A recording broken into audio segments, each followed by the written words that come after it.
Hey everybody, welcome to week 6. I hope that you all had an excellent break and maybe A, got somewhere warm, or B, were able to do a little outside living since we've had such good weather. Or maybe spent your time working or catching up on schoolwork, or I'm not sure, but I hopefully had got a chance to relax in any case. Um, I was busy trying to slog through a whack of marking.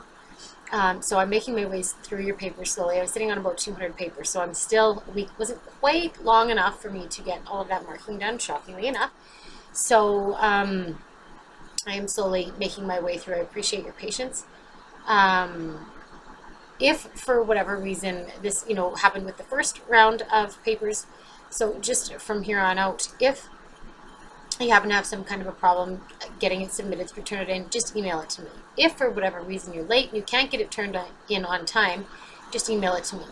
Turnitin won't let you hand anything in that is past the due date, so that just means email it to me and I'll upload it. So no problem if you feel like the technology is not working or something's going a little sideways, that's okay, just send it to me and I'll take care of it. And likewise, if you can't get something in or feel like you're falling behind or there's some kind of a something, just get a hold of me and we'll have an exchange about what we need to do to get you back on course and make sure that you can do what's required of you to continue on with the course. Very flexible, so no problem. Couple of things I wanted to mention, if for those of you who are either in Regina or not too far away, the Women's Center, which is where I am when I'm recording these videos, is my sort of full-time gig. And I'll post it in our UR courses, the event, but I just want to let you know, on March 8th, which is International Women's Day, in the Luther Auditorium here on campus, doors will open at 6:30, we are hosting what is called the Unslut Project. It's a young woman from the States who finally decided that she was tired of all of the, hearing about so much sexual assault, sexual bullying, slut shaming, all of this jazz. And so she decided to do something about it. And she founded what's called the Unslut Project. And she's coming. We're bringing her from the States. She'll be here to screen her documentary on the Tuesday night. Doors will open at 6:30, as I said. And then there'll be a question and answer after the fact. It's called Slut, a Documentary. It's going to be awesome. I think it's going to be a really great event. So if you have the opportunity to attend, I would encourage you to do so. I'm trying to think. I think there was one other housekeeping detail that I was going to try to remember.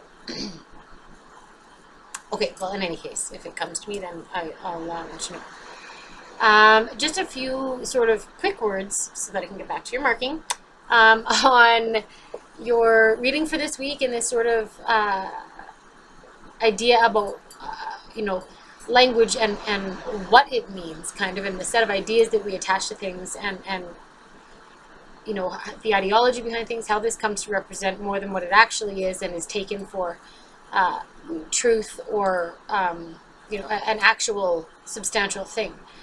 As I read through your reading again for this week and was thinking about not so much about the customs or assumptions around politeness or impoliteness, but really what language means and how we choose to use it and the judgments we make about people and who gets to speak about those things and have any sort of authority. One thing that has been really present that sort of popped into my head that's been kind of all over the media, all over social media. Excuse me, sorry, I've caught a bit of a cold here. Is the conversation around Merry Christmas that is fraught with all kinds of tension. Part of why I find this so interesting is because so many of the people who are upset about, having holiday celebrations within schools, holiday concerts, instead of calling them Christmas concerts, are not invested in Christmas in any sort of religious sense, which is, sort of where Merry Christmas comes from, where it's about celebrating the birth of Jesus, all of this jazz. But a huge number, a good portion of the people who find it so offensive that we are making adjustments to how we navigate these things to accommodate all kinds of different belief systems, up in arms, have no attachment themselves, but are really considered. It is what was talked about in the article in terms of who is valued and who is not, and what perspective comes to be valued, and this sort of investment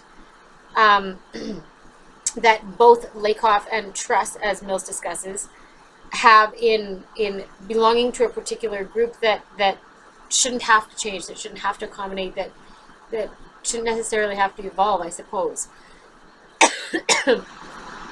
I hear it a lot on social media. I hear it a lot in conversations. People say those things. Why should I have to change? Why can't I say Merry Christmas? Well, I don't know. Why can't you say Happy Eid, Happy Hanukkah, Happy? I mean, there's an inherent assumption there about the discourse that's happening. About there's an ideological assumption about a value system, right? What gets valued and what doesn't, and at what level, right? So that what becomes dominant is this sort of idea of Christmas that all kinds of people participate in from all kinds of belief systems that have actually nothing to do with where it started, right? All kinds of religious folks from different religious backgrounds might celebrate Christmas because they live here in North America, and it's very much a part of this culture, right? It's sort of a standing institution religiously for some folks, but also just as a North American sort of tradition, right? Get the tree, the presents, the celebrating, the Christmas carols. It's a time of year that, people talk about doing nice things for each other and try to spread a little goodwill, and there's a lot attached to it. It's nothing to do with Jesus, right? Or a Christian God or a Christian belief system. So interesting to sort of read what she had to say about the people who feel entitled and resistant to change, because we see it operating here all the time. When you talk, Christmas is one example, but people being allowed to wear hijab or niqab or a turban in the RCMP, or there's very much pushback from mainstream Canadian society about these Canadian traditions, the ideological assumption of the threat that's presented to what it means to be Canadian or Canadian values, if we make any kind of accommodation, if any kind of social change actually happens, on these kinds of fronts. So something to keep in mind as you sort of are navigating through your exchanges with other folks. Interesting thing to be listening for where language is concerned, the kinds of assumptions and the ideologies that are operating in the background.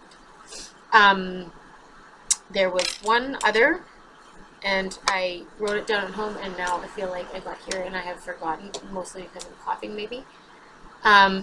Anyway, so it's just short video for this week. If you have questions about your assignments, please get a hold of me. I am working on your papers. We'll be uploading them sort of, during the rest of the week here. Again, thank you for your patience. If you have problems with your own assignments and navigating and whatnot, get a hold of me. Otherwise, good luck with the reading. I had a couple of questions about the required text, and each module has the required readings, so the readings that come from the text show up in the later modules. It's all there, I promise. I think that's it. Oh, and the due date. There are not two assignments due on the same day. One is due on the 25th, the other one is due on the 4th, so it's your syllabus. That is correct. I think everything should be fixed up now. We tried to address that, but just an FYI for everybody that Turnitin was wrong. The dates in your syllabus are outlined where all of that is mapped out are the dates to follow. So I hope you have a good week. And sorry I'm late posting this. I will see you back here in a few days. Okay, take care.